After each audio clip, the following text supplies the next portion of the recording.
Ladies and gentlemen, welcome to Meanwhile Here on Earth. This program features in-depth conversations with the leading names in the subjects of UFOs, abductees, the paranormal, panel discussions, and the very best and brightest of the next generation of writers and researchers. Meanwhile Here on Earth, the show breaking new ground in alternative talk with your intrepid host, veteran investigative writer and researcher, Peter Robbins.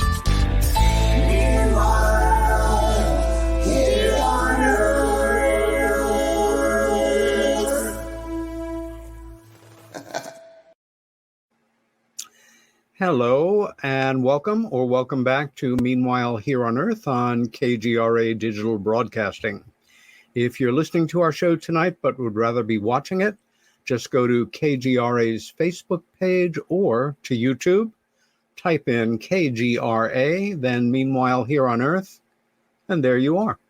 If you subscribe to KGRA, you will have full access to every one of the countless number of shows in their archive, and really have to give up the rest of your life to see them all. A couple of thoughts before we bring on our guest.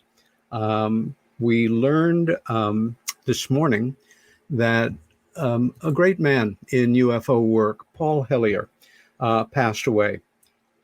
Paul was in his 90s, and his distinction was that he was the highest ranking first world government official to come forward and say, I take this subject damn seriously, and I'm going to be talking about it for the rest of my life.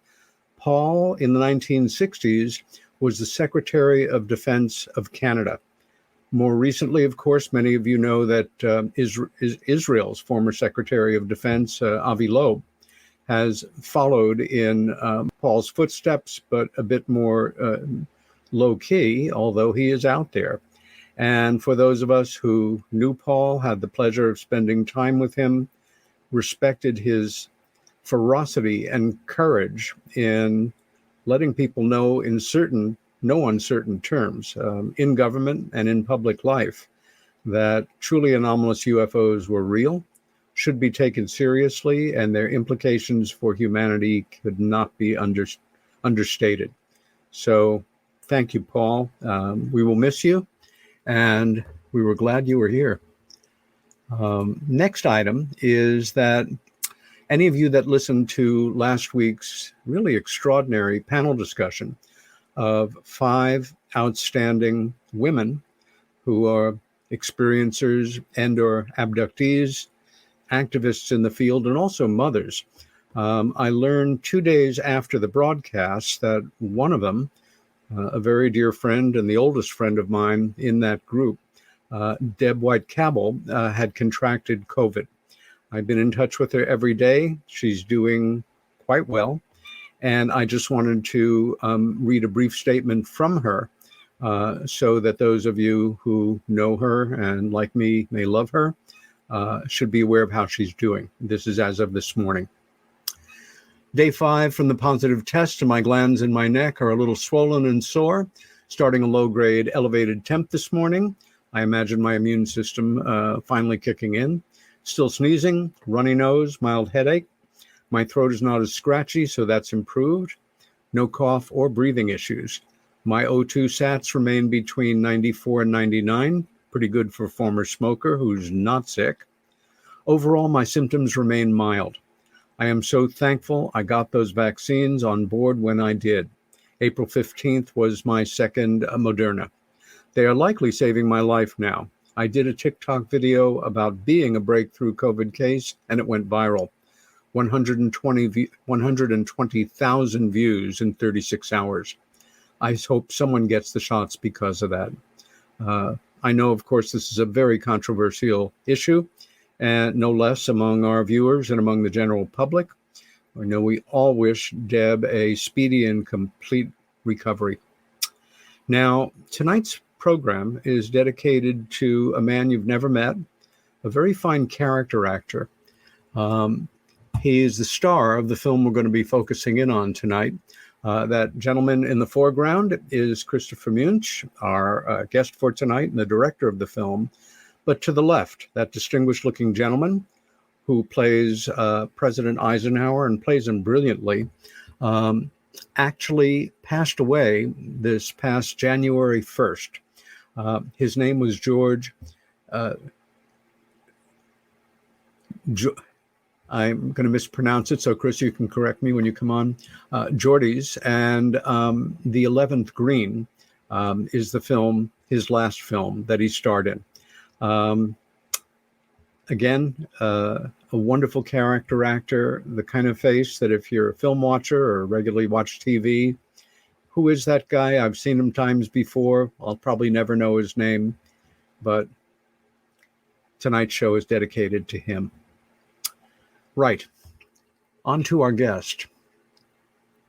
Critic Graham Fuller summed up the work of writer-director Christopher Munch by stating that his films, quote, meditate quietly on the perennial struggle people face in communicating with those they love, on mortality, on the role of memory in the mosaic of consciousness, and the advancements that drives his restless protagonist to grasp futilely and often nobly at impossible dreams.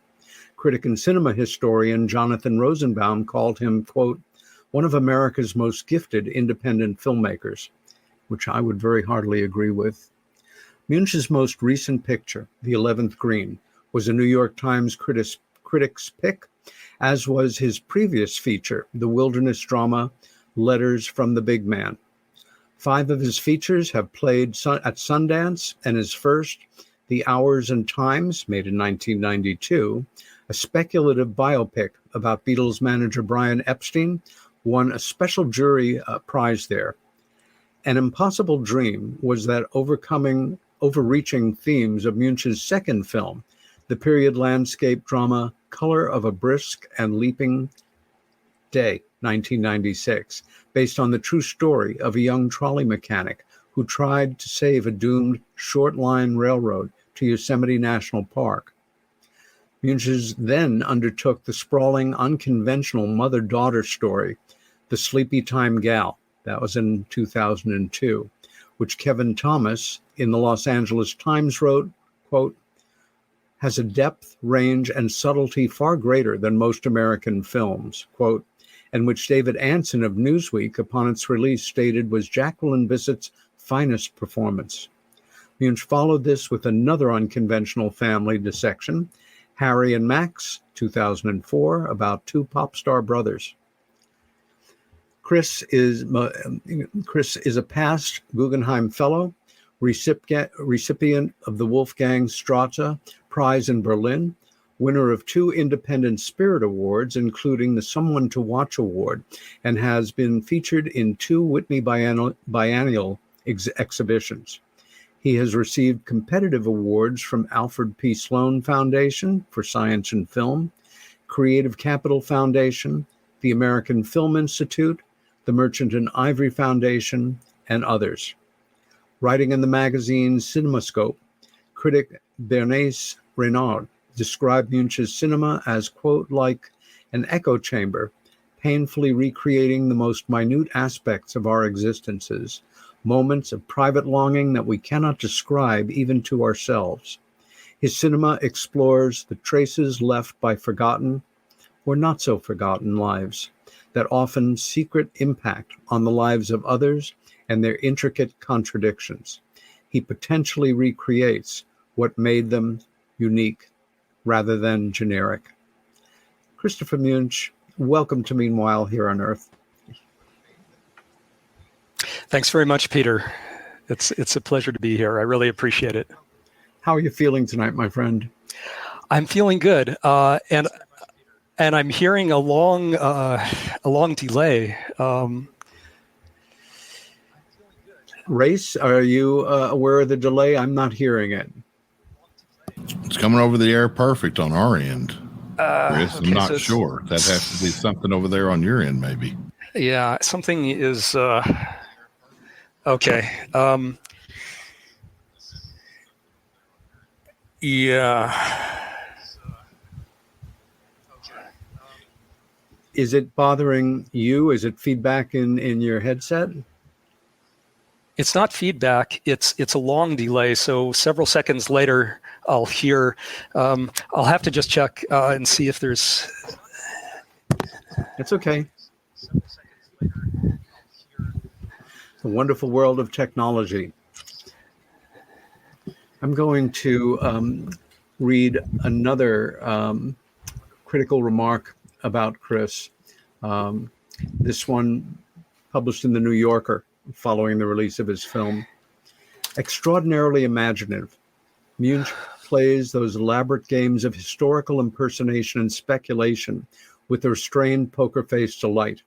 His wry, sophisticated, and tight-lipped mimicry captures in tone, style, and detail a world of brute power masked by Byzantine diplomatic rushes and military discipline, the crude threats and psychological maneuvers of cloak and dagger operatives, and the range of manners, from reserve to chipper, from beefy to brassy, that go with it. Munch has the daring to yoke this world-menacing science fiction and world historical politics to a peculiarly intimate settings.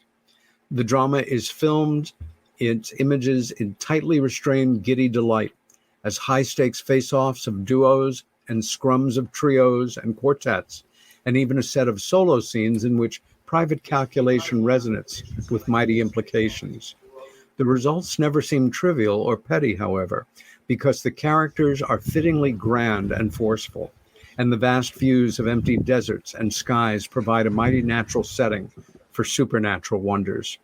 What's more, the intergalactic forces that Munch marshals have a metaphysical dimension which bends time to bring about a remarkable series of intergenerational meetings of the minds.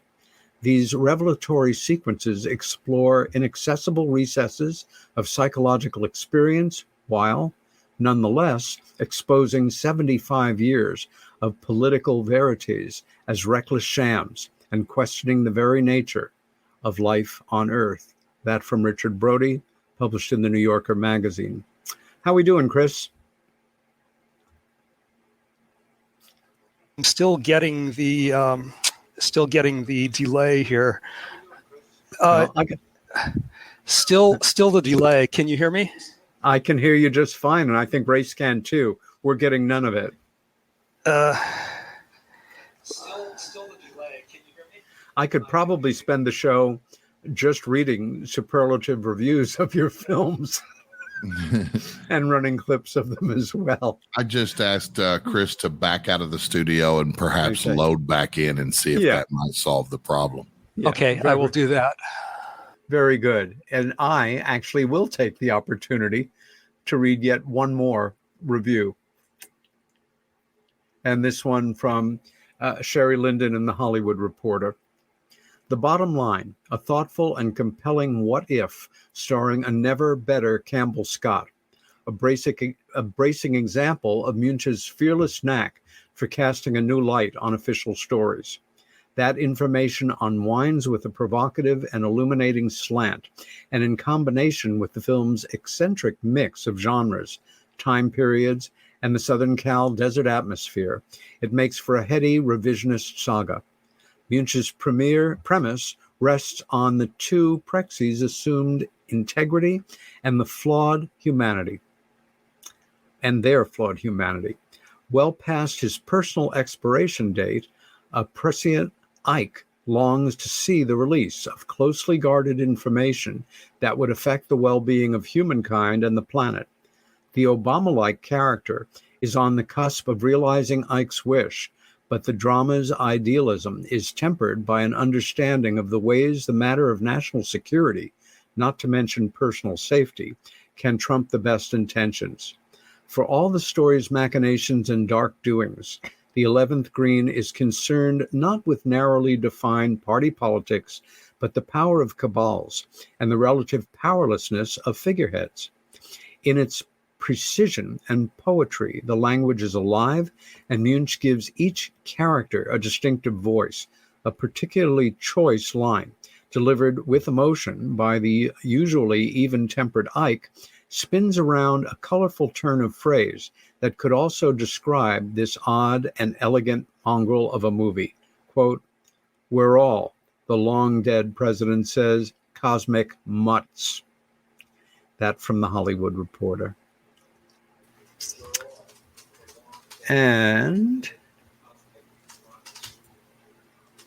we have Chris's chair, but not Chris yet.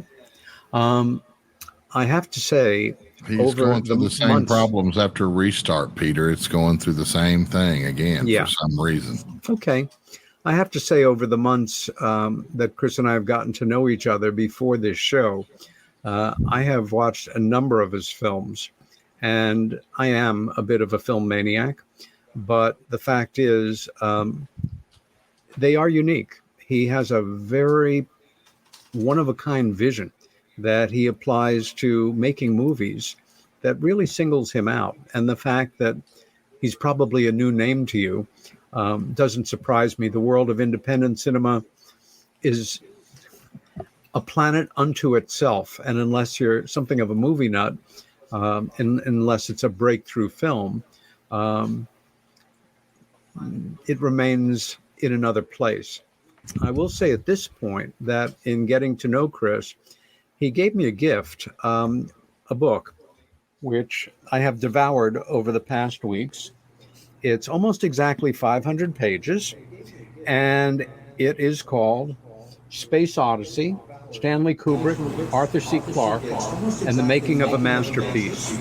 The author is Michael Benson. And all I can tell you is, number one, 2001 is one of those films I find over the years that people either love or they hate. Unless you were my late father, who really enjoyed the film, but that whole Stargate sequence with all of the noise and all of the lights and zooming through space, he could have lived without. That was Dad. I did think it was a masterpiece, but having read this book now and having an almost moment by moment appreciation for its development, for Stanley Kubrick's almost impossible genius and almost impossible to work with at times, and what he demanded from the people around him, and their genius, in part brought out by him by challenging them on higher and higher levels, made the book, for me, most of it read like a novel. And now that I finished it, I haven't watched 2001 in some years, but now I'm really looking forward to watching it again with an eye that I've never had for it. Some years back, I had the opportunity to meet and spend time with a brilliant actor, Keir Dullea, Strasbourg-trained stage actor and well-known film actor, who played the iconic part of astronaut Dave Bowman in 2001. And I had a chance to ask him what it was like working with Stanley Kubrick. I've now read his account and many other people's account of just that, but it was a first for me, actually meeting somebody who had worked with Kubrick. He said, number one, his direction was minimal. He allowed us to try things out and do many takes until he got what he wanted or had plenty to choose from. I said, did you have a sense of the depth of the film while you were working on it? He said, not only did we not, we got our script parts that would be doing that day, that morning. And sometimes they were rewrites during the day. And he didn't film the story in order. We had no idea how it was all going to come together. We did our work on location in England in the studio and then left. I asked him, well, when did you actually see the film? Sometimes actors have an opportunity to see rushes at night or a preview. He said, the first time I saw it was at the opening, and I was as bowled over as most people. Anyway, a great book, a remarkable American film, and one I have a deeper appreciation for now. And especially if it's a film that you don't like, or maybe that you've never seen, and you are somebody that loves films, I invite you to follow in my path and read this monster book. If you do, I hope you enjoy it. And Let's see.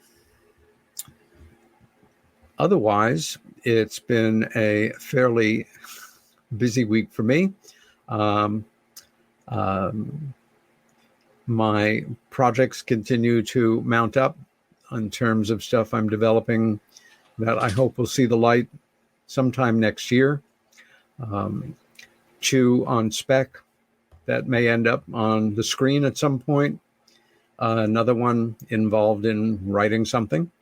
And otherwise, feeling very fortunate at this moment in being where I am, possibly rather than where you are.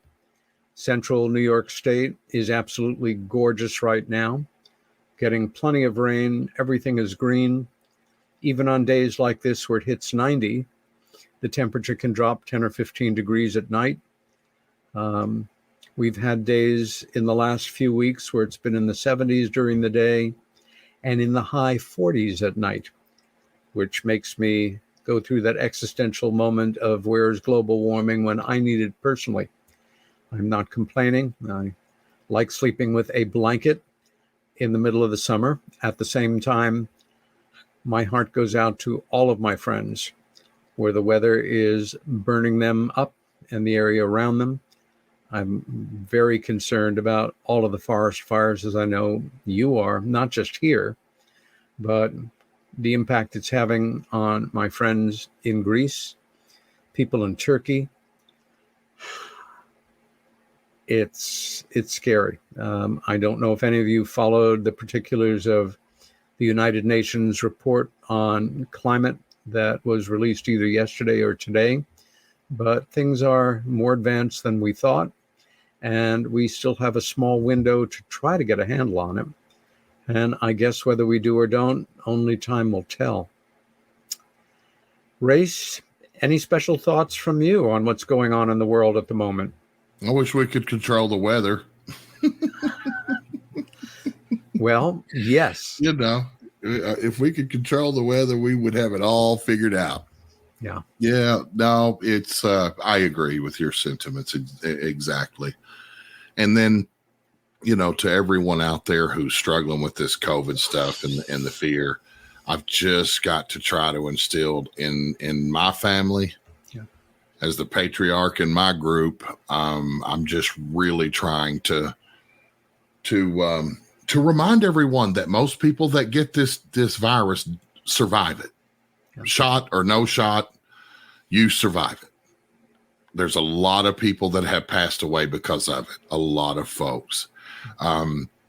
But, you know, it's no reason to just live in panic and fear. It's a shame when you can't even watch the news anymore because, you know, you're just constantly bombarded with awfulness, shootings and everything else, you know. So I love that I created this station 10 years ago because I get to leave all that craziness behind and come here to KGRA with all my friends and hang out and talk about things that, you know, have an interest to us, that, you know, inspire critical thinking and really can push us to a higher level of research and investigation into a subject that has been so important to me and you and so many others out there. And to all of you who are watching and indeed listening to this program, I would just like to say, Peter, if I may, if you're new to this subject, if you're one of those who's always thought, you know, that this might be real and there might be something to it, or perhaps you and your family saw something on a camping trip one time or a vacation or sitting outside of the swimming pool in the backyard, something flew over the house and y'all were, but all of this mainstream conversation has really brought so many new people with an interest to this subject that I can tell you without any equivocation that you spending time at KGRA will be time well spent regarding the subject of UFOs, because everybody here has a high level of integrity and they don't take the subject lightly. And most of us have been in it for decades and decades and have sort of, came into it and grown through it and survived it and endured it and cherished it, and just all of those amazing things that life gives you when you experience time. And this subject, and I say this, Peter, because I was watching the documentary on and that Showtime created, and it was on Showtime. Very well done, I might add, and it's very heavy in the Phoenix Lights case, but it just reminds me, because it takes me back. I feel it really makes me feel old, but because it was just like yesterday, really, for us, that the Phoenix Lights events took place, and right around the corner, here we are, and we are literally, I think about the O'Hare incident in Chicago. Yeah. You couldn't have pried testimony out of anybody that worked for United Airlines and Gate C-17. You just couldn't get anyone to go on the record. But yet everybody was talking about it. Everybody. And had hundreds of people that saw this thing hovering at about 1,000 feet right over the airport. Yeah. And now, if that had happened now, I think that it would be a whole different ballgame. So I think you're I just absolutely want to right. say I'm really happy about that. I'm really happy that we've come that far. Yeah. It occurs to me, Race, while we iron out this technical problem. We're good to go. Yay! Welcome back. You got it, Chris. Okay, good. Let me get out of here. I do apologize. It happens. Well, you know what the problem was is I had your YouTube page on my computer, and I didn't realize that it was open. Oh, that'd do it. That would do it. That was good job, Chris. Pat yourself on the back from us, because that was great diagnosis. I apologize to the audience that is left at this point. Hopefully it's been moderate. We are ready to launch into the subject of this particular film. As you and I have discussed a number of times, we could probably do our own television series just talking about film, in the historical threads that run through certain films, and this is certainly one of them. Both of us are passionate, if amateur, students of post-war history. And for me, growing up, President Eisenhower was, as a little boy, a likable enough figure. He was old and bald, and he had a nice smile, so he reminded me of my grandpa. He was a general, and for a little boy, that's usually a pretty good thing.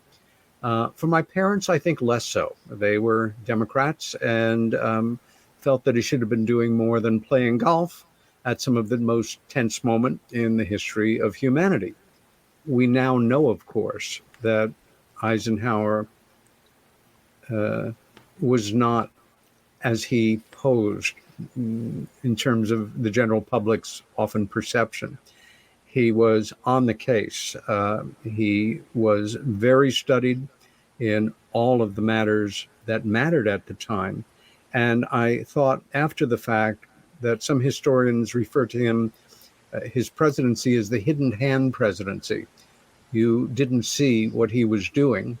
And even the calculation of regularly being out on the links and playing golf, with the potential of nuclear war, ever hanging over our heads, was calculated to give the American public a sense of calm in the understanding that if the president's playing golf right now, it probably means we're not on the verge of nuclear war, and I feel a little calmer about that. Your thoughts about him in this respect, Chris?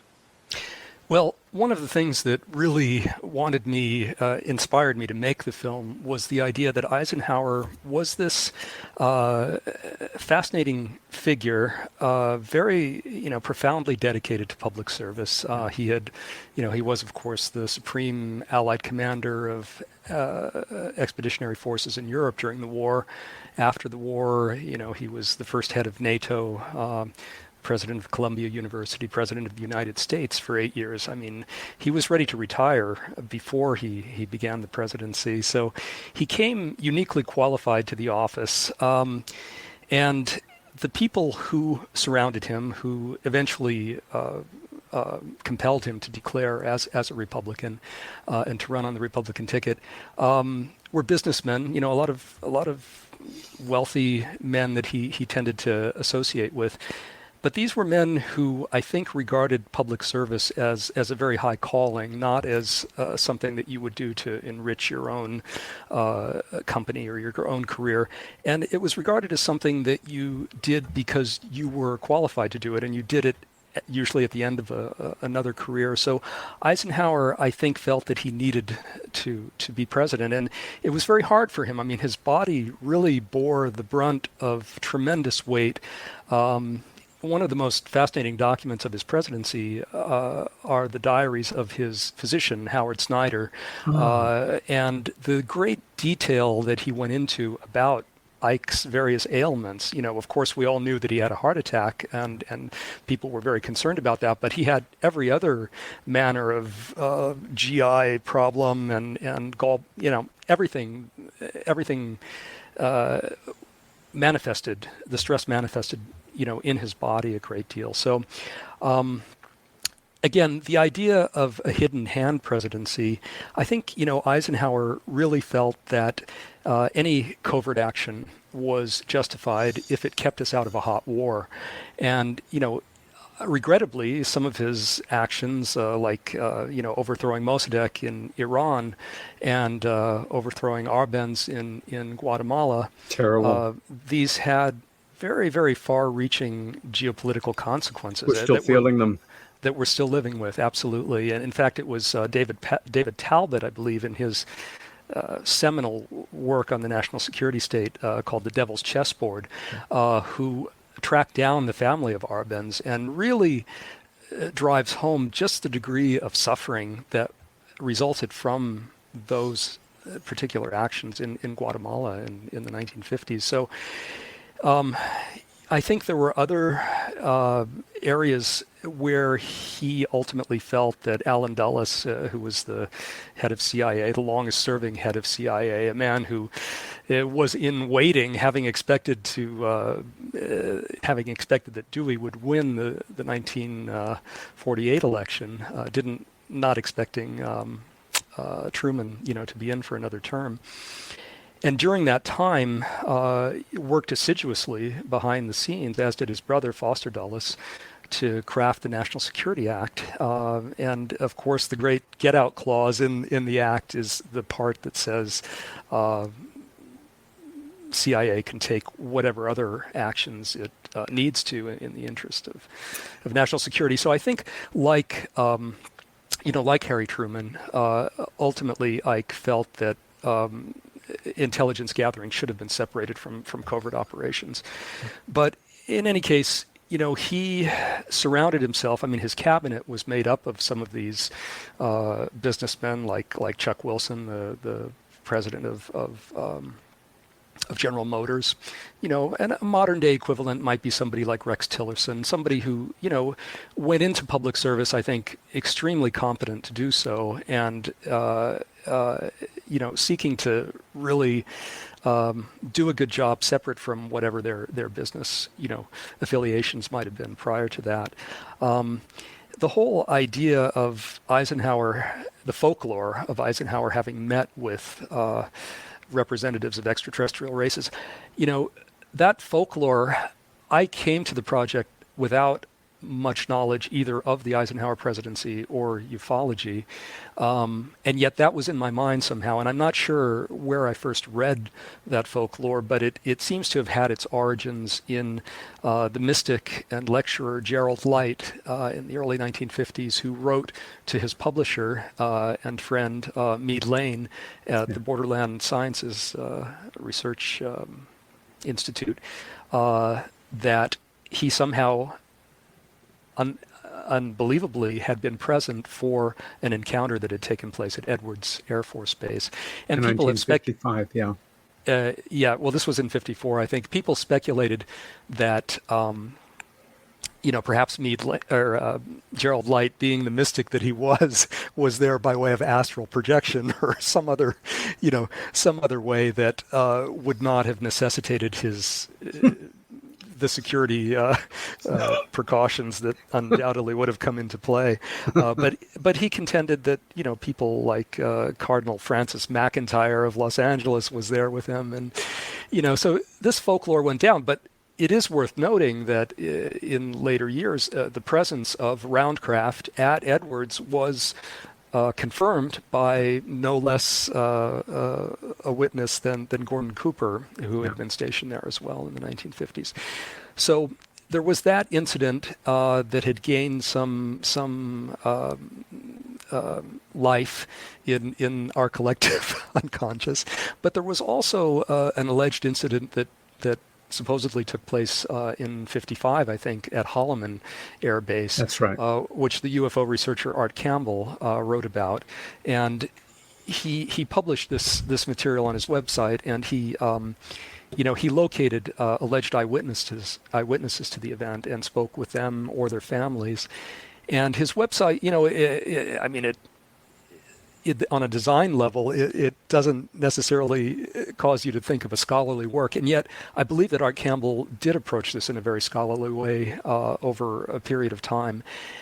And so that folklore has to do with Eisenhower having made a trip to Georgia, to the estate, the plantation of George Humphrey, I believe, who was one of his cabinet members. And Campbell worked out a scenario whereunder Eisenhower disappeared for a period of time, and under cover of darkness, his plane, Columbine 3, which was a Lockheed super constellation, a big, beautiful ship, went to Holloman overnight and had these encounters. The cover story for the first, or rather I should say the event that fueled some of the speculation about the Edwards incident was Eisenhower having had a broken tooth and needing to seek out a dentist in Palm Springs to repair it. And indeed, if you dig into that, the dentist who worked on it confirmed that he did work on his tooth and that he didn't fly to Edwards. Nevertheless, don't let that get in the way. This has all of the power of mythology, and I found myself just having a recurring image of Eisenhower, of Dwight David Eisenhower, again, somebody I knew very little about, envisioning him late in his life, having a deep reckoning with events that had taken place a decade earlier during his presidency. I'm going to jump in for a moment. This is something we've discussed on our own, and for me, I think for some people, especially ones who are drawn more to the consciousness aspect of UFO studies, which I certainly think is very real, but my research area and specialty over the decades has been a fairly plodding nuts and bolts one. I think I must vibrate at a fairly low frequency.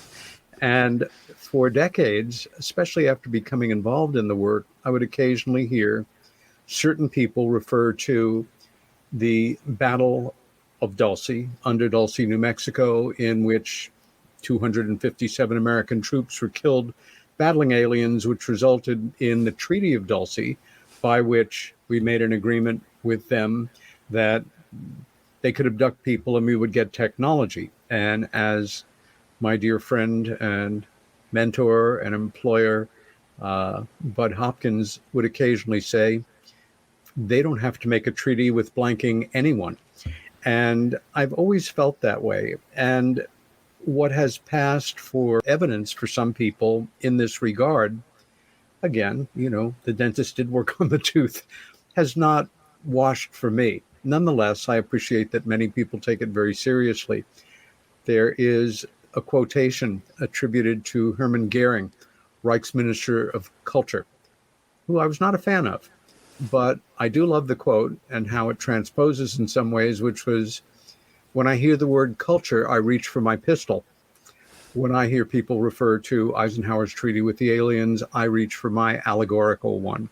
And that's where I was when I first watched your film, which completely caught me off guard, in part because it was such an original what if a leap of faith involving kind of magic realism, real events, people who could be very real to me. And I realized for me that I was in the presence of a great storyteller. And ultimately, that's all that mattered. And by the time I finished watching it the first time, I've now watched it 3 times. I wanted to watch the rest of your films immediately. I've watched half of them so far, and we'll watch the other 3 in time. But at a certain point, turning this over in your mind, filmmakers are artists, and being trained as a painter, you face that blank canvas, and all you know about it is that it will probably in some way be referential to the last painting you did, and that in some way it may well influence the next painting you do. But other than that, you're on your own. How did you make the jump as a creative artist to make this film? I guess what I want to know is that spark that goes off from idea, from turning stories over in your mind to committing yourself to a period of time, raising money, casting, writing a script. Was there some moment or some critical mass that shifted that make you decide, I'm going to make my next film about this? Well, I was looking back, thinking back, and trying to remember the origins of this. And I had finished my previous feature, which was called Letters from the Big Man. And around a year after that, I was commissioned to make a short film for ITVS, for the Independent Television Service, which is a fine organization that funds quality documentaries for PBS and other outlets. And they've never done so well in the area of drama, but they had a drama initiative going, which was a science fiction series called Future States. And I was invited to contribute an episode of that, which I did. And the story that I wound up doing involved a scientist whose work in breakthrough propulsion had been terminated at MIT, and he was residing in a remote section of the Oregon coast with his young son, and a tsunami drove them inland. This was kind of loosely inspired by the great 1964 Alaska earthquake, which devastated Crescent City, California, which was very near there.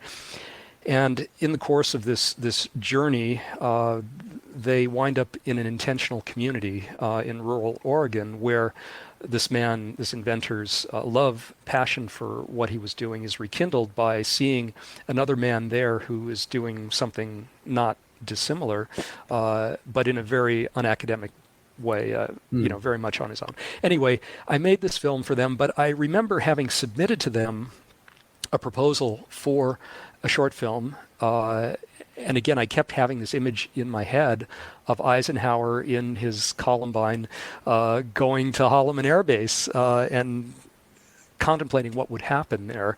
At the same time, a contemporary president, who would have been Barack Obama at that time, returning to Holloman, where he's about to give a speech commemorating the anniversary of this momentous event that Eisenhower participated and acknowledging it.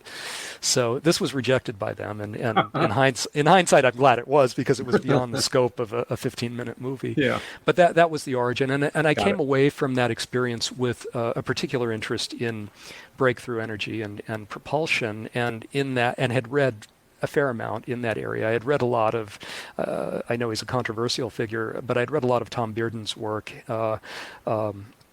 And he, whatever you want to say regarding, some of his own inventions, he is very much a scholar of some of the mavericks over the last century who have had legitimate working devices. And I became friendly with a man in Utah who ran a website that tracked the most promising free energy devices as they were nearing commercial realization. And I spent time with him on a couple of occasions documenting a couple of these inventions when he was here in California. And so I guess my entry point into the storyline of the 11th Green was this conceit, which had become public around 2008, that Boeing Aircraft Corporation had sought to lobby support for executive declassification of certain black world technology, performance enhancement for use in commercial airliners. And this was propagated by the writer Paul Laviolette, who's a physicist, a very interesting man who had also written about the B-2 Spirit bomber in the aftermath of the revelations that were published in Aviation Week in the 1990s, in which a couple of engineers on the project seemingly let out more than they should have about the performance enhancement capabilities of the B-2. And Paul had effectively back-engineered how that would work on that particular craft. And the appointment of General Jim Jones by Barack Obama to be his first national security advisor kind of fueled the speculation, because Jones was a Boeing board member and a really sterling individual by all accounts. In fact, one of the things I most enjoyed about Obama's autobiography this past year was reading about people like Jones, whom we knew very, very little about. He was, certainly one of the archetypical mystery men of the NSC. In any case, it seemed like it would be worthwhile as a point of departure to explore what would happen if a fictional aerospace company actually did this and actually went ahead and migrated this technology. So this, coupled with the emotional what if involving President Eisenhower, which was still an extremely powerful motivating through line for me, Yes.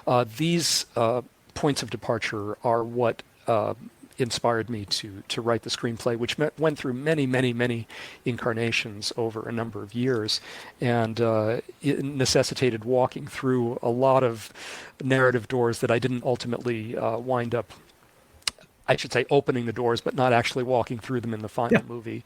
But you really have to do that in order to distill what it is exactly you want to make. I mean, I remember reading Paul Schrader's early screenplay of Close Encounters of the Third Kind, Oh my. which bears no relationship at all to the film that Spielberg made. And yet, because Schrader crafted it in such a way around these kind of Blue Book type investigators, kind of dark Blue Book type investigators, he got that out of the way, and it didn't need to be ultimately in the film, And I think one of the things that movie did very well, among several things, is suggest the breadth of a cover-up without actually going into a great deal of detail about it. And very, very effective on that level, as well as very, very effective, as you would, I'm sure, agree, in conveying the overwhelming emotional engagement on the part of these contactees, and how compelling it becomes in their lives. Chris, I know in speaking to some filmmakers over the years that as you develop a script, you not only begin to get a fuller vision of what you want and refine your writing, but you sometimes start to visualize. Obviously, you're thinking of who's going to play certain roles as you go. Mm-hmm. If it's an ideal situation, you could hire any actor that you wanted. At some point, did you start to think in terms of Campbell Scott, who, again, is a very fine actor, acting royalty in a way? His father, of course, is George C. Scott, and his mother, completely blank for a moment. Colleen Dewhurst. Right, a great Broadway actress who is also a very fine film actress. He's not, a movie star, like a Brad Pitt, but he always turns in wonderful, thoughtful performances. Was there a certain point where you started to see him as the character asking the questions you were asking, or did you basically almost complete the screenplay before you started to think about casting? Well, casting was ongoing for some time, and when one mounts a film like this, somebody in my position who is not, doesn't have a track record of commercial successes, and in fact has a track record more of art house movies, some of which have gotten good reviews, but none of which has really made a dent commercially. it becomes about convincing stars to read your material and hopefully take an interest in it. And Yeah. I had a wonderful casting director, Tineke Becker, with whom I worked on the previous feature as well. And Tineke and I, did our thing where, although we didn't have a pot to piss in, we offered it to some very big name stars and tried to get some traction in that way. And I think what ultimately happens in these situations is the person who is really best for the role winds up showing up when you strike out with the big names, and you wonder how you ever could have thought of anybody else. And that certainly was the case with Campbell. And Tineke Becker had lobbied for him for a long time, and I must say she had a wonderful intuitive certainty that he would be perfect in this role. So I had a friend, a dear director friend named Tom Gilroy, who made a picture a number of years ago that Campbell was in called Spring Forward. And Tom wrote a letter to him, asking him to take a look at the script. And it went to his house. He wasn't living in it at the time. He was in New York, and he got the script months later, and he called me up and said, if you're still looking for someone, I'd be interested in talking to you about this. And so I at that point I had decided that he would be the best person, absolutely. So we agreed to work together. The other casting was a complicated process. Eisenhower, finding somebody to play him was arduous, in as much as the pool of named stars who would be suitable is relatively small. And George Gerdes came along. Gerdes, yeah, I mispronounced his name earlier. George, yeah, dear man, came along relatively late in the process, and as soon as I met him, I knew, okay, this is the guy. Even though he physically didn't, he wasn't a dead ringer. He looked enough.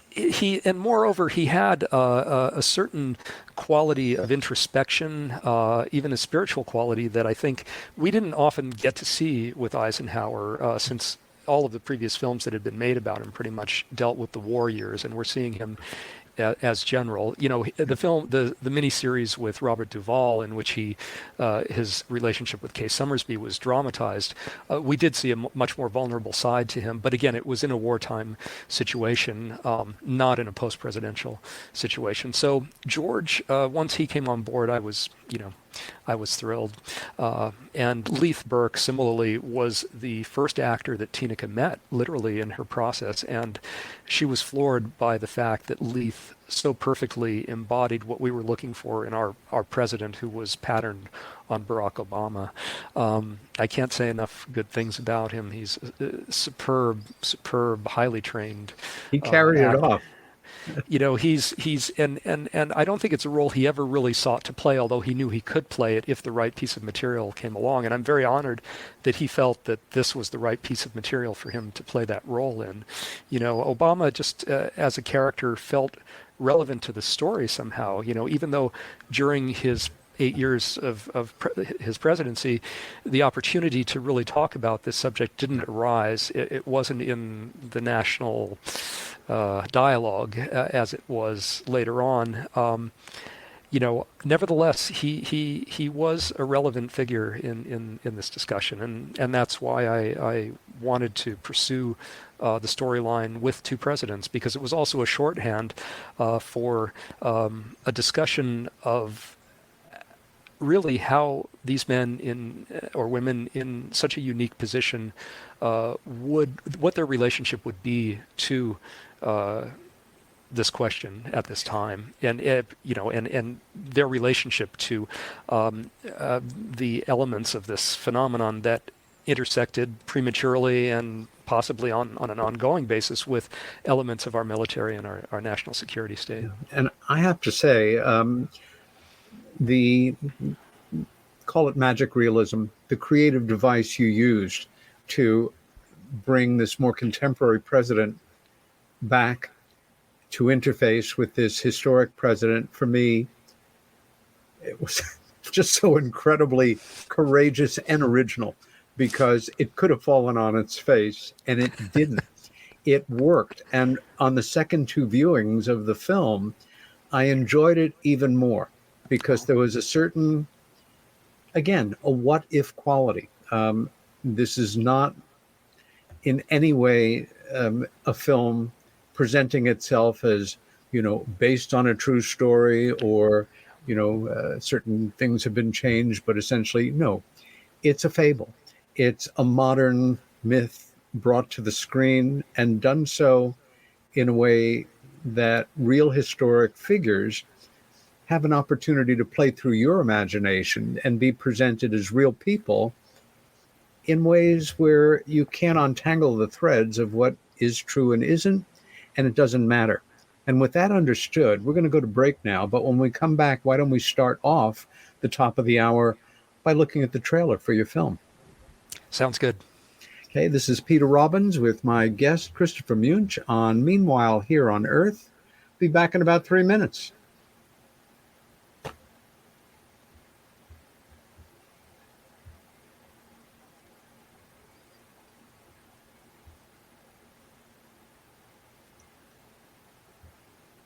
Or we'll stay here. It is break time.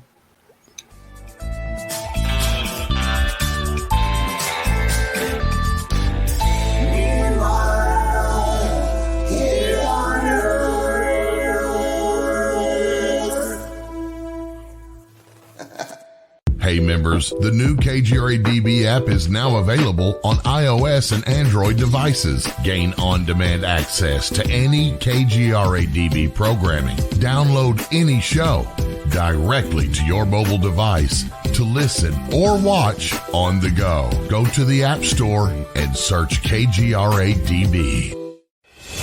Welcome to the new KGRA digital broadcasting website, thekgradb.com. Here you'll find great new content, including the KGRA Classics, great shows from our archives. You'll be able to see the show times and information so you can see what show is currently on air. The on-air live button, so just go to this section and you'll be able to hear the show live with exceptional sound quality. We also have the Vault section. Make sure to subscribe to get access to great content and special features. We have the make content for our latest news and events, so make sure to sign up and you can be part of our forum.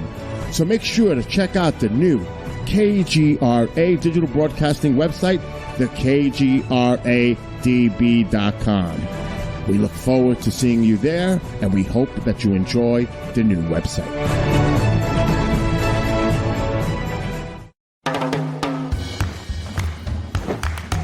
I don't want to talk about it.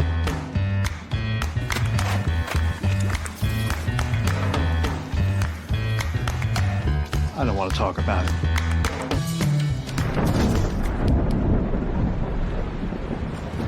Families don't have to talk about everything, but they should talk about how to plan for an emergency. Get tips and resources to make your family's emergency plan.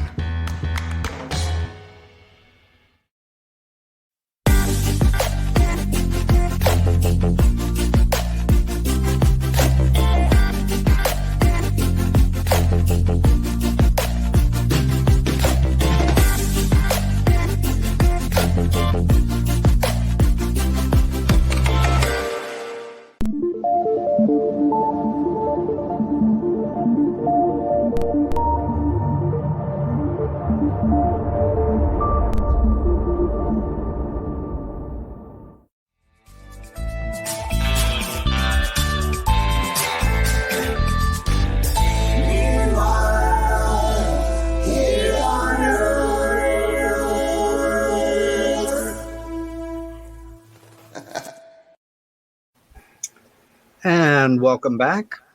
Peter Robbins here, host of Meanwhile Here on Earth, with my special guest tonight, Christopher Munch. And we are now about to watch the trailer for The 11th Green.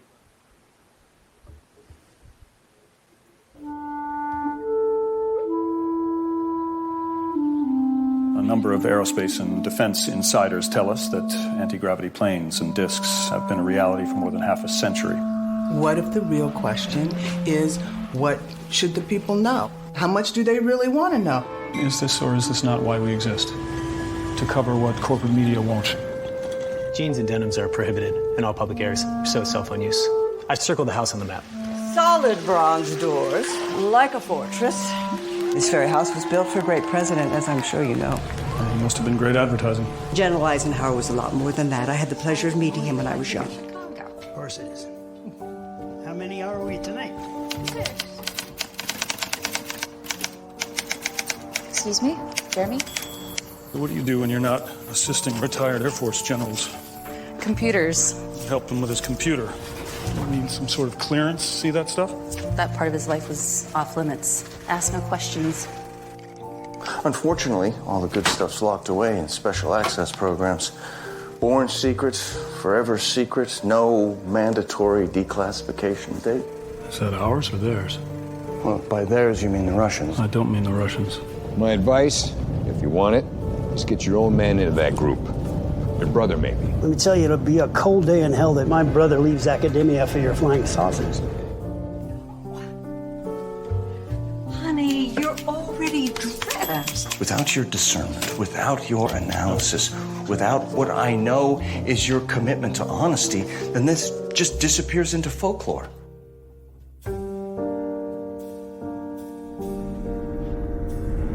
What's it doing? Generating electricity, Mr. President. Obviously. Why is it locked up in a place like this? We could be out there in the world doing good. It'll happen. When you're ready. When I'm ready. When the world is ready, Mr. President. What's your gut telling you? You think this is part of our story? Could be.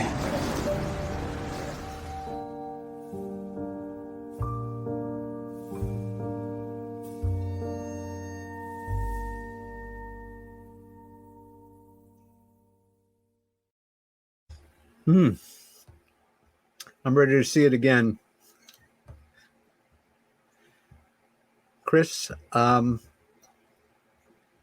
Race, would you bring Chris back on? No. That's a good trailer.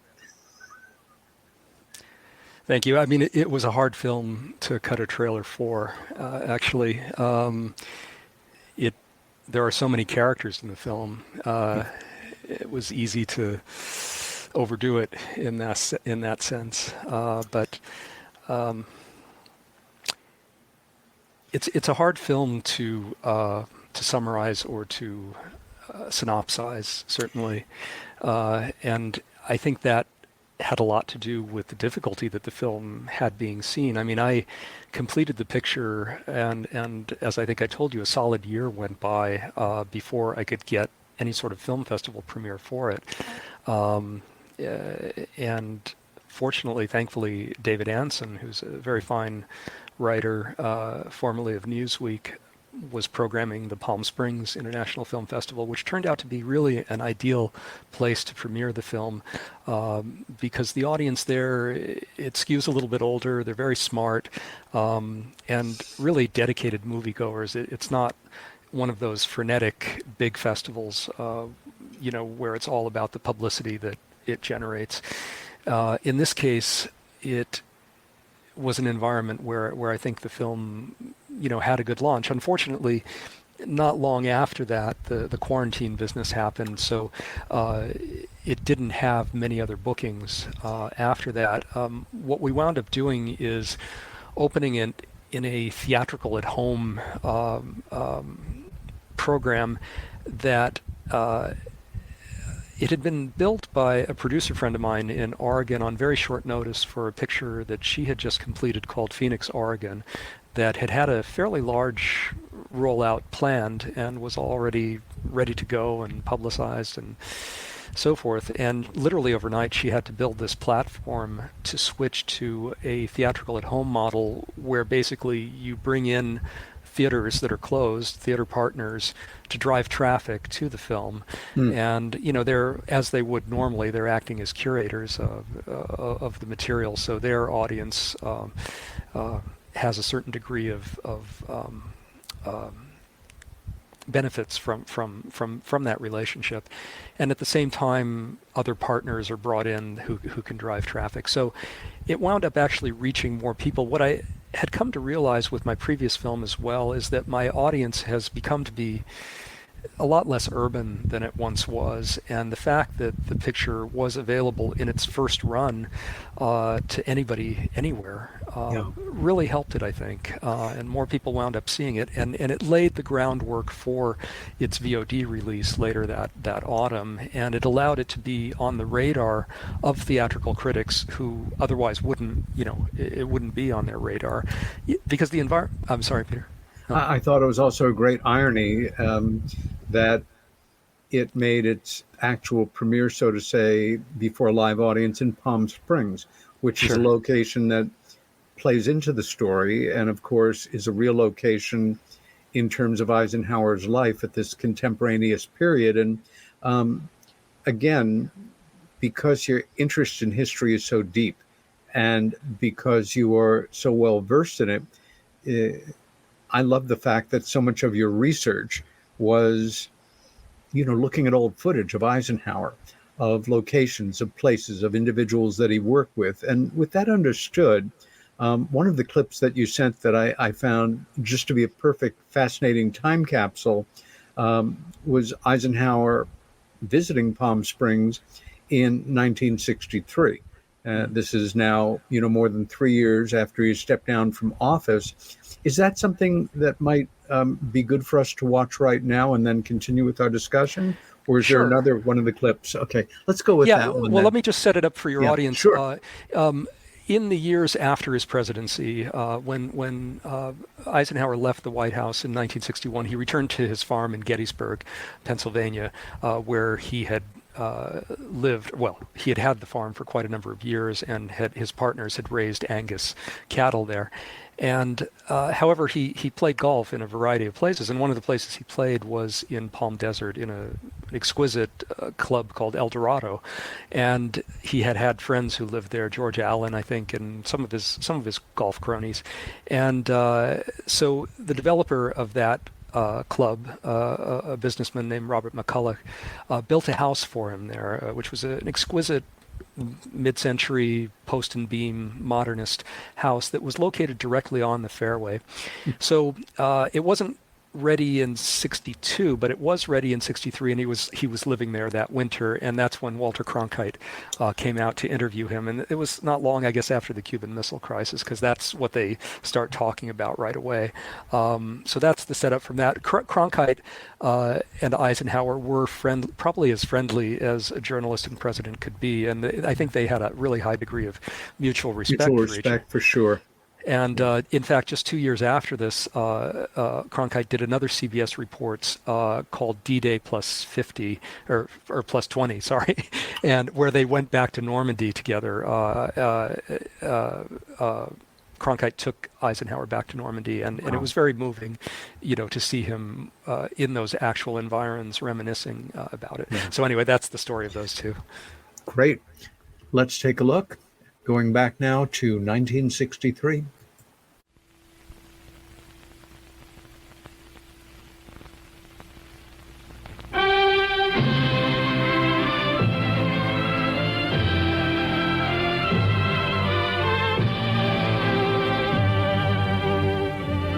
It is 2 years, almost to the day, since Dwight David Eisenhower laid down the heavy burdens of the presidency.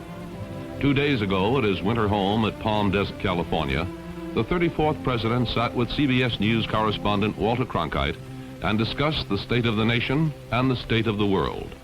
The conversation lasted some 2 hours, and the CBS television network is now honored to present this edited hour of Eisenhower 1963.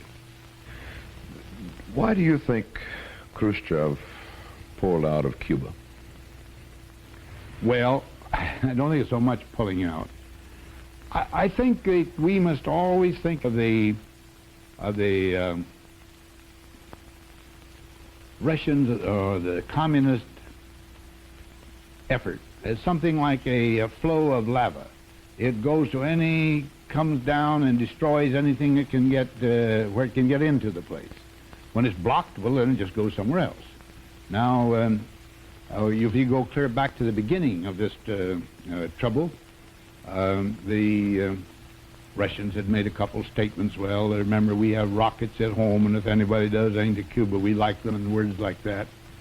But when they saw a number of events coming along, making them believe, possibly, that we were not going to have any make any reaction to what they were doing, they just kept on going. The ships began to stream over from across the Atlantic into Havana and Cuba.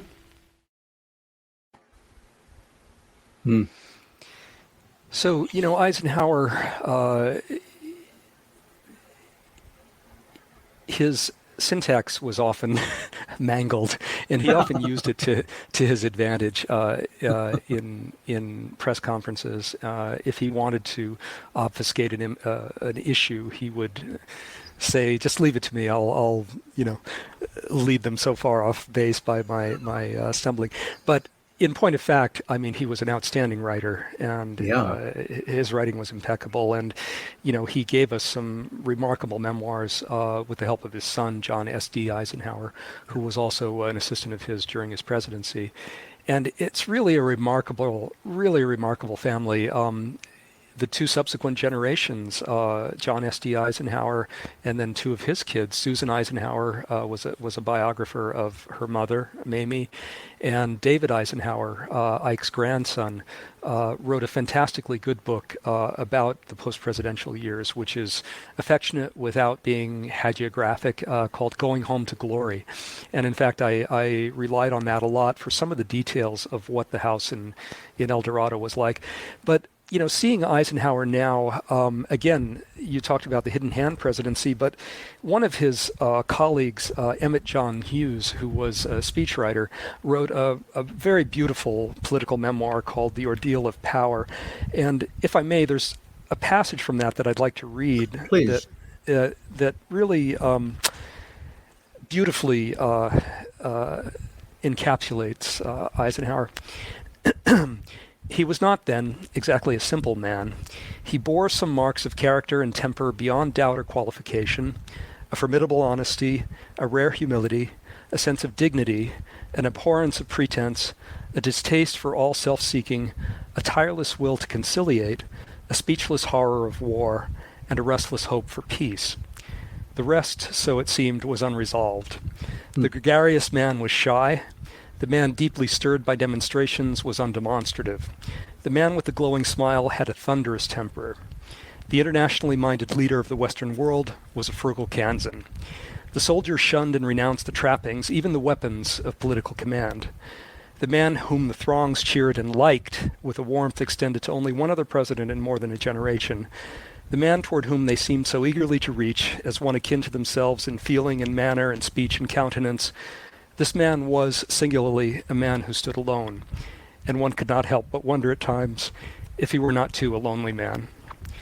And, that, I think, really says a lot about the contradictions inherent in Eisenhower. And as a leader, as a military leader and as a political leader, I don't think Eisenhower shied away from polarity and the polarity in his midst. He was very much, I think, saw himself rightly as a kind of lightning rod, as somebody who was to be a steady hand on the tiller of this ship.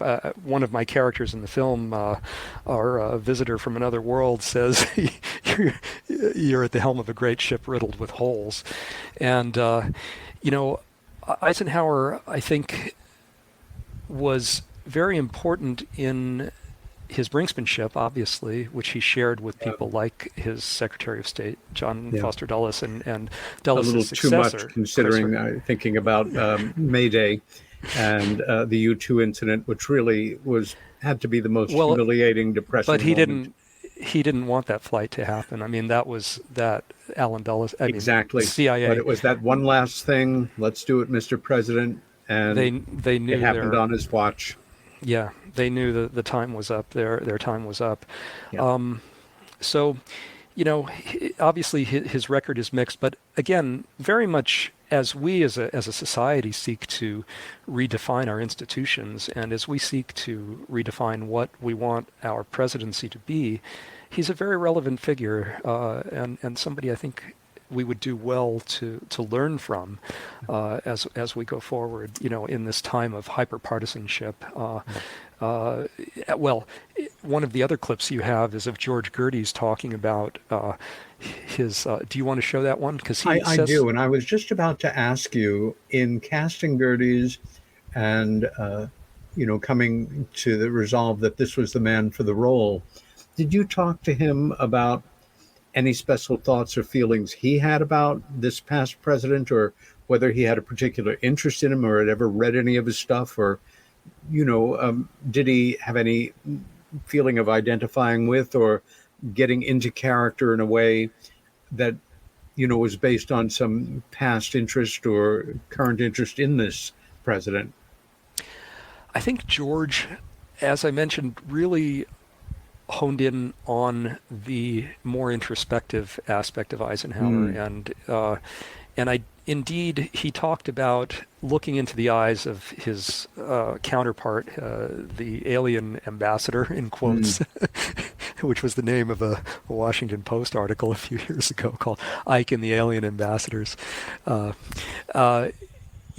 As he looked into the eyes of this visitor who had such tremendous compassion for our society, for the perpetuation of our people, he, I think, really tapped into something very deep in President Eisenhower, and in his love of all that was good in humanity, really.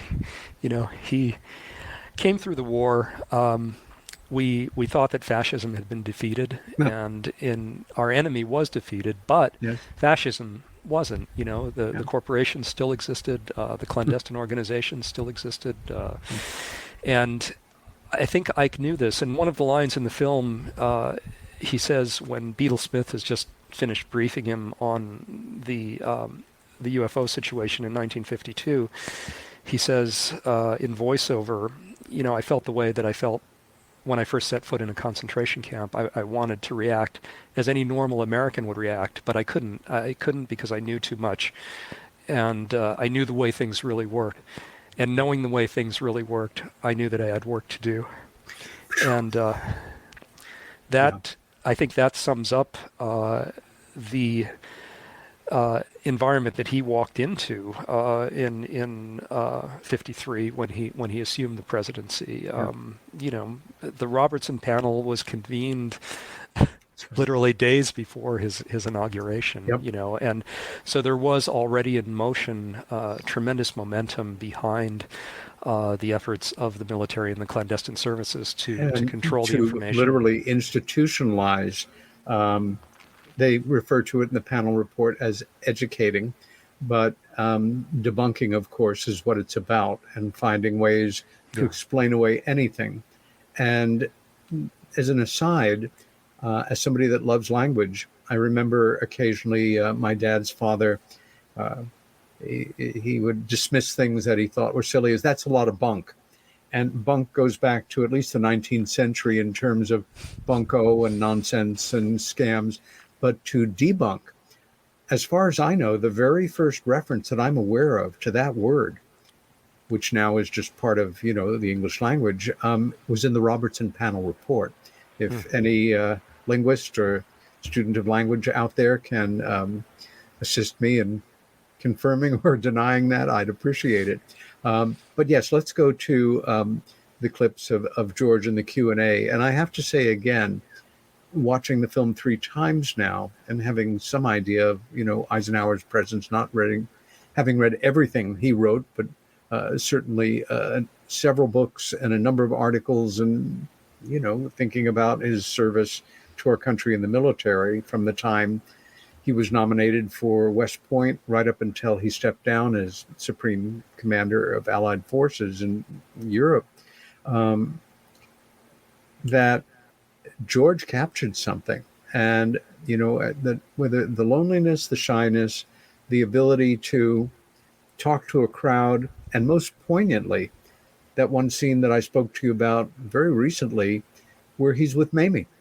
And, as a little kid, it was like, here's this frumpy woman whose bangs are too short and a silly little hat like women wore at that time. And in the course of one brief scene, it was actually very moving for me to get that despite my judgments on history and them as a couple, that she was probably smart as a whip, his best advisor, that they loved each other very much, and that they had a really romantic core to, their private life, which was humbling and moving and wonderfully played in that sequence. But let's go to this Q&A now. George, as far as the approach you took to your character, of course, it's always a challenge to play someone that is known to the whole public. And Eisenhower perhaps is maybe at this point a little less, we're all a little less familiar with, certainly less familiar than we are with Obama. And so you maybe don't have to deal with quite the same level of scrutiny that Leith did, but you are portraying, an American president, an iconic figure, someone that's larger than life and therefore maybe is not seen as having, normal human emotions or conflicts or negative sides. And at the same time, you have to play him as someone who's passed from this life and is existing in an elevated state where he's able to look back at the shortcomings of his life and try to offer advice to Obama's character, basically urging him not to make the same mistakes. Mm-hmm. So pretty interesting challenge, I would imagine, in putting together a character like that. When I was 4 years old, I wore an I like Ike button. Did your Much father to my father's consternation? Oh, okay. My father, who marched for Henry Wallace in 1948, along with Paul Robeson and Pete Seeger, he was a Stevenson guy. Mm-hmm. But I was a little kid. I looked at Eisenhower, and he was like Mr. Clean. Well, Mr. Clean will clean your whole house and everything. He was like a yes, yeah, probably like because of their hairstyle was very similar. Yeah, and also the fact that I did know that he was the great general and he defeated De Fuhrer. Mm-hmm. Even at 4, I knew that. I was hip to that. Well, it was very weird because I was a kid and then there was a war going on in Korea and stuff. But what's interesting, in 1956, my dad took me to Ebbets Field to the World Series, and Eisenhower came to throw out the first ball. But he not only threw out the first ball, he came on the field and shook hands with everyone on each team. And that was very impressive to me. And I think my father liked him by that time. And sure, Henry Wallace was for Eisenhower in 56. That surprised me when I was doing my research on him. But Christopher gave me so much stuff to read about Eisenhower. And it was a whole different way of seeing him as he was from Abilene. He was like a cowboy who wanted to be a baseball player. Mm-hmm. He said maybe my biggest disappointment in life was not making the varsity baseball team at West Point. But he did play football for him, and he tackled Jim Thorpe, and he rode horses, and he was a real man even before he went into being the great general he was. And George rode horses as well. He had a beautiful horse here in LA named Panda. We have quite a number of photos that you've supplied me with. Eisenhower and his family. Should we take a look at those and continue this narrative through those? Sure, we could do that. Yeah. Unless you'd rather go in another direction at this point. No, I think that's a good approach. Yeah, the photos that you have, many of them are family photos from El Dorado in California, and some of them are from Gettysburg, but these would have been in his post-presidential years. And there's one of John Money in there. In fact, Money was a really remarkable man. He was Eisenhower's valet for more than 20 years. They had met during the war. and Moni left the service with the rank of Master Sergeant. He was a self-made African-American man from Virginia. And Eisenhower, despite the fact that Moni wanted to marry the love of his life, Dolores Moni, in 1950, I think, he convinced him to come to the White House with him to continue in his service. And they both were in the family's service. Dolores stayed with Mrs. Eisenhower for years after both Ike and Moni died around the same time. And their friendship, although Moni gave his oral history to the Eisenhower Library, and of course I read it and listened to that, he didn't talk a great deal about his personal relationship with him. However, going through the papers and, the records of gifts exchanged between them, and reading the tremendous affection that David Eisenhower had for John Moni, whom he grew up with, essentially, for many years, both in the White House and at Gettysburg later. And David worked for his grandfather at Gettysburg. Hearing the affection with which he was regarded was very moving. And again, I'm pleased that I was able to keep one scene, at least, between the two of them, where Eisenhower's painting and he takes a Polaroid of Moni's hair as he's painting the Barack Obama character in his landscape. And Moni is going through, just the domestic routine of untangling the phone cord, which gets repeatedly so tangled by Eisenhower, walking and talking. And one of Eisenhower famously loved to relax with Western novels and Western movies, and he would get stuff sent to him at El Dorado, and Moni would set up the projector and show it to him. And so he has a humorous remark where the latest one is a real snore, and you won't need a sleeping pill after seeing this one. But yeah, there are, if you want to just skim through. Yeah, let's take a look and we'll just move along at whatever pace you'd like. Yeah, I mean, that would have been Ike probably around 65 or so, or 66. His health went way downhill. Actually, at the time of the story in 67, it was, he was bedridden a good part of that time. He had ileitis as well as other, and I don't think they made it at all to Palm Desert in 68, winter of 68, 69. But he was very highly regarded by the community there, and I think although they were celebrities, they enjoyed their anonymity to a degree in El Dorado. And as I say, you can just skim through some of them. They're, not terribly remarkable. That's one of my favorite. Yeah, one of my favorite post-presidential photos of him. That was on one of his books, on the covers of one of his books.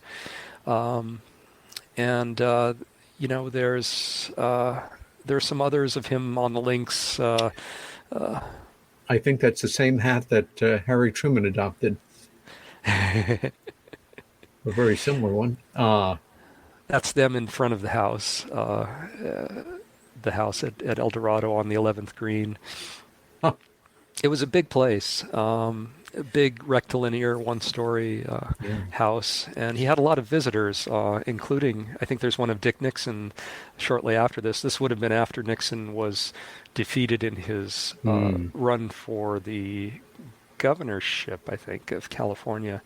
I think Nixon thought at that point his political career was kind of over, and later before 68, Eisenhower went out and did a lot of campaigning for him, and they remained friends. And of course, the family, David, who's in the front row center there, married Julie Nixon, wonderful woman who is also an excellent nonfiction writer, and they're both just delightful people. I don't know them personally, but from everything I've read about them and from the books they've written, in the back row are two of Ike's brothers, Milton on the left, and I forget who the other brother is. Milton went on to become president of Columbia after Ike? No, he was president of Penn State, and interestingly, he became president of Penn State after the fellow whose name I forget, who was fingered by Robert Zarbacher in his famous interviews with Armin Victorian in the 80s as being part of the clandestine organization. Who was? Oh, sorry. One of your viewers, I'm sure, knows the name of that president of Penn State. Anyway, yes, Milton Eisenhower succeeded him, and David gained, although he's still alive, of course. David Eisenhower gained a certain immortality by having the presidential retreat named after him. Exactly. Camp David. Exactly, yeah. And then on the top right is John S.G. Eisenhower, Ike's son, and his wife Barbara beneath him. And again, John S.G. Eisenhower was just of inestimable value in helping his father put together his memoirs. And they approached it, I think, on a really pragmatic level. They just dug right in and we have a lot to thank him for, not to mention the wonderful family that he fathered. Yeah. And indeed, the granddaughter of John S.D. Eisenhower, one of the granddaughters, Laura Eisenhower, is kind of brilliant in her own right. Her theoretical stuff is a little hard to follow sometimes, but she's a very charismatic woman who's of that line, absolutely. And this is Mamie in front of the house. And again, the house was on the 11th green. Yes. Well done. Yes, and in fact, you'll see some of the. Well, I looked for a house that was actually on a golf fairway and of the appropriate vintage that we could use, and the ones that I found were of such an historical nature at this point where it would have been very disruptive to have even a small company like us in them. So where we wound up shooting the film was we couldn't have been more blessed because it was a house that was scheduled to be fully remodeled and we could do whatever we wanted with it. And at the same time, it was a virtual time capsule, having had only one owner since it was built in the 1950s, and even architecturally more eccentric and interesting than this actual Welton Beckett great house. Location. Absolutely great. These were the men, he played golf with at El Dorado. And you should have a picture as well somewhere in there a little bit later of the interior of the house, which we saw in the Cronkite interview. And I can only imagine how hot it was for them with the fire going in that big fireplace so close to them. Well, just move right through here. That's the inside of the house. And there was a big pool outside the window there, which you'll see in the later photographs of John Kennedy visiting him at the house. There's Nixon. Looking informal as always. Yeah, but also looking outside of the spotlight. This was a personal snapshot, a personal remembrance, never intending for publication. This is in San Bernardino, California. Ike arriving by train to San Bernardino. They would, the Santa Fe donated one of their business cars. The Regal Lark was the car I believe he most often used. And their head of security would get on in Flagstaff, I believe, and then ride with Ike to San Bernardino so that he was on hand along with the Secret Service. The San Bernardino station, which figures prominently in the movie, is a beautiful mission revival, a grand mission revival station that had a Harvey house, a Santa Fe Harvey house. And the Super Chief arrived in those years before dawn, usually, depending on the time of the year. I think it was around 5:30, and it still arrives at the same time. So we had several scenes to shoot there. Unfortunately, I could never actually get Campbell there when he was here. It was kind of in between when we were filming in the desert and in LA, so I wound up having to shoot Campbell's portion of it at another Santa Fe depot. And I think the last images in that series were of of Kennedy visiting him there in '63 on a Western trip that he made that included a trip to Vandenberg Air Base. That's John Money, his valet. And then there's another one of Money here. This would have been a later photograph, a post-presidential shot at Gettysburg. But Boney would come out ahead of the couple and open up the house at El Dorado. And in fact, because Eisenhower was so picky about the beef that he ate, having understandably, being a man who raised Angus beef. Yeah, Boney would pick up a whole side of beef in Chicago, and he would cut it up and put it into what were those trunks called? The foot lockers, into Army foot lockers. On ice, dry ice or wet ice. Exactly. Wow. and Money would arrive with a side of beef at El Dorado, as one does. Yeah.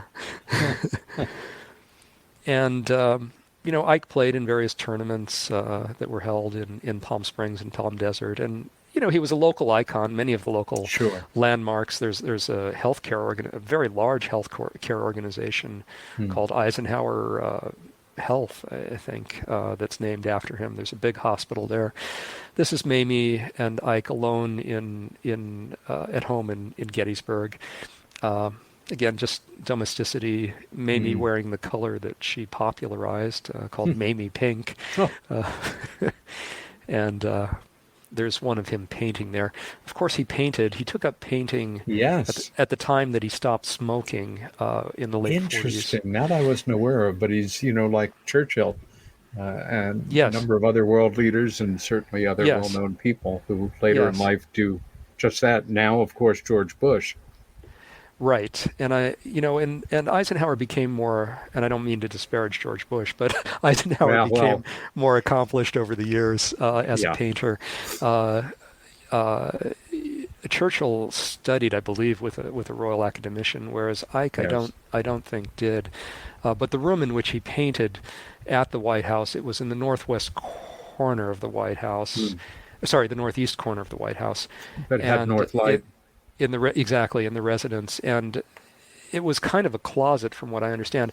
I actually have a deleted scene from the movie that your viewers can see on YouTube just by looking up our YouTube channel.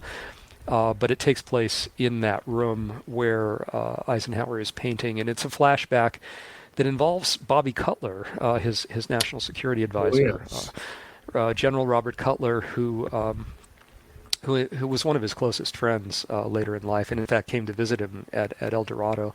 And Ike made the journey to Boston for Cutler's 70th birthday and sat next to him in a very distinguished group of men who paid tribute to Cutler. A fascinating man, probably beyond the scope of our conversation now to go into too much detail, but I had the opportunity to read a lot of his papers. And, around the time that I was making the film, his grandnephew, Peter Schinkel, published a fantastically good biography of his great uncle called Ike's Mystery Man. And I urge your readers to read it. It's Cutler, again, was a fascinating figure. He was a Boston banker, novelist, poet. He was his class poet at Harvard College, went to Harvard Law. He was the chairman of Old Colony Trust Company in Boston, so he was a banker. But he also worked as corporation counsel for the city of Boston. He worked for James Forrestal for a while. He was in charge of servicemen voter registration, working for General Marshall, and he held Marshall in the highest possible esteem. And after the war, Forrestal called him back to Washington to help him prepare for selling his budget for the Unified Armed Services to Congress. And of course there was all sorts of rivalry among the services between Navy and Stu Symington and various others, and as Air Secretary. And anyway, it was Cutler's friend, also like him, a Boston Brahmin, whose name is a much better known politician. God, why is his name escaping me? Anyway, this was the man who really played an important part in drafting Eisenhower into the presidency. And Cutler's memoir called No Time for Rest, which he wrote around 1965, is fantastically revelatory, and it's one of those things that really invites one to read between the lines. One of the sections that is not a between the lines section is an almost documentary account of life on the campaign train during the 52 election, and humorous in a lot of ways, but really indispensable, if for no other reason than for that documentary account. But he talks a great deal about how the National Security Council was shaped. I mean, he was the first person to hold the position with the title of Special Assistant for National Security Affairs. And the name of the book about him by his grandnephew is Ike's Mystery Man. Okay. And what he reveals in that book is the lifelong, Cutler was gay, and he was, of course, closeted at that time, and in a very sensitive position, and became involved in the Lavender Scare and the famous executive order that Ike issued that barred the service of gays from the government, all through the government. And Mr. Hoover, went on a purge, purged a lot of gays from the State Department. Very, very talented people, but there were some who evaded and continued their service. And Cutler had, a lifelong love for one of these men who was younger than he was, a guy named Skip Coons. But what Peter Schinkel does is he draws upon the personal diary that Cutler had kept, which is not part of his holdings, not part of his bequest to the Eisenhower Library. All of the fascinating documents about the formation of the NSC are part of that collection at the Eisenhower Library. So he went on to head the Inter-American Bank. This was a typical scene of Eisenhower arriving in Palm Springs. In those days, even after Kennedy's assassination, the Secret Service presence was not so restrictive for him. In fact, I have some photographs of him just wandering through Palm Springs and driving through Palm Springs pretty much on his own. But and open cars are no longer the privy of serving presidents. How poignant. Yeah, it was. And this was at the edge of El Dorado at that time. The trees were a lot younger than they are now. They're much more mature date palms at this time. But it's generally, I don't play golf, but for anybody who does, it's a very highly regarded place to do so. That would have been the Regal Lark, which would have been the Santa Fe business car. And gorgeous. BNSF put this contest together for the Ike Centenary, which would have been in 1990. And this contest was hauled to Abilene, as part of the festivities. Sure. And for anyone interested in Eisenhower, I would very much encourage them to visit the library and museum in Abilene. It's a very, very nice presidential library, very beautifully designed modernist building that Welton Beckett designed. And his childhood home is also part of the compound. The siting of the museum and library in Abilene was the source of some controversy at the time it was being built. So? Well, it's hard to get to. It's quite a drive from the closest airport. The closest big airport is Kansas City, Missouri. And, a number of his friends felt that it should be built in Gettysburg, which would have been a lot more easily accessible. Yeah. One of those friends is a fellow named Slat Slater, and he had an unpublished memoir for many years called it was known simply as Slat Slater's Diary, and it eventually was published as something called The Ike I Knew. And I encourage anybody interested in Eisenhower to read that biography or that memoir by Slat Slater, because it really traces Ike's maturation as a political figure and the evolution of his ideas, and it also very well encapsulates the mindset of his supporters. These very wealthy men who had a very high sense of duty. You were just showing yes, a slide of holy moly! This is obviously a Cuban muralist. This is Diego Rivera, A Glorious Victory, a famous mural, which is in the Pushkin, or was in the Pushkin Museum in Russia, and Mexican, is now, then of course, but Jesus, and now is in now is in Mexico City. And a reproduction of this mural hung on the wall of my character Jeremy Rudd in his newsroom, in a scene that was deleted from the film, and in the mural you see the bomb with Ike's visage in it. You see, Arbenz. You see Foster Dulles. You see Alan Dulles in the background making mischief. Of course, the overthrow of the government was precipitated by United Fruit Company. I mean, I'm sorry to say, United Fruit Company and Sullivan and Cromwell, were very much at the heart of that most unfortunate event. Anyway, this was an amazing mural. Yeah, it is, and this would have been Kennedy's visit to Eisenhower in '63 to discuss pressing world events. That would have been the back of the house and the pool as it led out to directly to the fairway. You can see in the subsequent shots. You literally just simply would walk out onto the fairway. I think the next one probably there you can see. Oh boy. Yeah. So he didn't have far to go to play golf. And this is dear George Gerdes.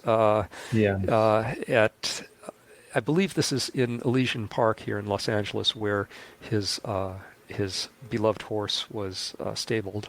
And in fact, the memorial video that was made at the time of his passing, that was hosted by Loudon Wainwright, who was a close musical colleague of George's. They had done a lot of music together, and George had done a couple of albums as well. People need to know this about him, which I was completely caught off guard about. He is a very fine singer. And this, I believe this video is freely available now on YouTube, so I would encourage anyone to have a look at it. But anyway, there's a beautiful shot near the stable at the end of it, a beautiful aerial drone shot of George and his horse at the end of the film.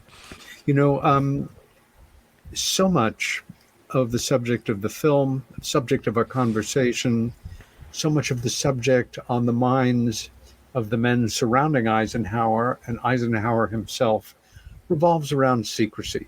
And for those, who grew up with the idea that the core secret that created the beginning of our so-called national security state was secrecy around nuclear weaponry development, where in fact it was secrecy around the 1947 emergence of these other intelligences and their craft.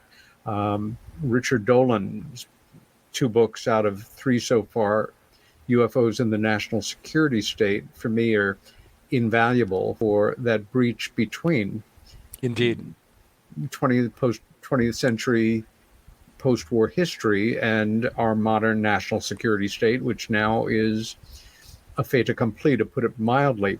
You sent a fascinating clip of J. Robert Oppenheimer, without whom, in some of the worst ways possible, the world would not be the way it is. At the same time, a great intellectual who, on a certain philosophical level, very much regretted his crucial part in developing the nuclear bomb. Let's take a look at that clip right now, which is about secrecy. If you mean the people outside the government. Yes. And I think that's more important.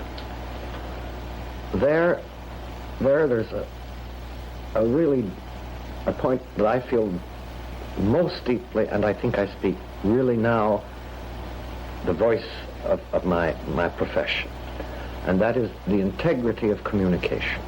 The trouble with secrecy isn't that it inhibits science. It could, but in this country it's hardly been used that way. Technical things are really quite widely known, and those at the growing tip of any science are so far from practice that the people talk quite freely about them and should. The trouble with secrecy isn't that it doesn't give the public a sense of participation. The trouble with secrecy is that it denies to the government itself the wisdom and the resources of the whole community, of the whole country.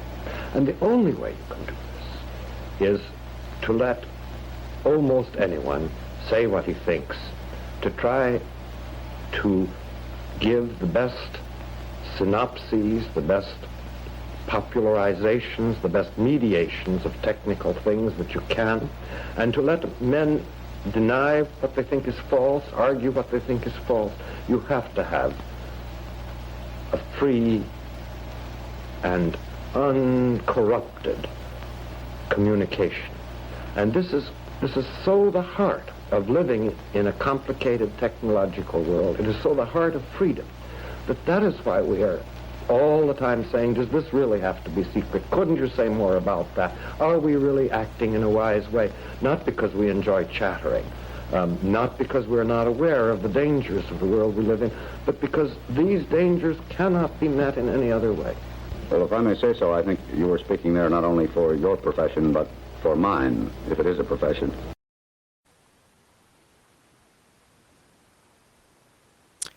Yeah.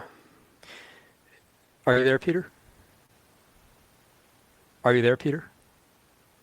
I am. I just want to get the image that I had off the screen. Okay. There we go. Yeah. And I was going to say that I had the privilege of working on a screenplay about the Oppenheimer physicist brothers a number of years ago that the Sloan Foundation supported, and the opportunity to, delve into Robert's history and his brother Frank, who founded the Exploratorium Science Museum in San Francisco. And it was a real... It was actually an important part of my journey with the 11th Green as well, because it introduced me, by way of my father, who was an astrophysicist as well, to a whole generation of scientists and big science as it was practiced in America. But here he echoes the sentiment that we hear from some of the other insiders like Hal Puthoff about the nature of stovepipes and about the nature of how insular they are and how they are extremely slow in their cumulative rate of change or understanding, because you don't have the entire scientific community working on a problem, essentially. It's so poignant and so ironic to hear him talking so eloquently about the absolute need for openness, and by implication, the destructive, cancerous nature of absolute secrecy. And here we are, living under a government where probably tens of millions of bits of information are classified secret, with a very modest pool of people even charged with the ability to review information to decide what should be declassified. As you may know, there are still documents and pieces of information that are still considered so potentially embarrassing to families that are still with us regarding the assassination of Abraham Lincoln, that they are still classified. And so on, for it's somewhat hopeless on a certain level, and at the same time, we can't not be optimistic about living our lives, and at the same time understanding we are in some deep stuff, no question about it. We're coming into our last 2 minutes of the show now, Chris, and I wanted to ask you right now, folks that immediately want to get off the show and watch the 11th Green as fast as possible, or in the days and weeks to come, where can they go online to watch it? Well, several places. The film is available on Amazon. That's an easy find in the U.S. and the U.K. It's available on iTunes in many countries, including the U.S. And iTunes, if you have Apple TV and you want to stream it at 4K, you can watch it on iTunes.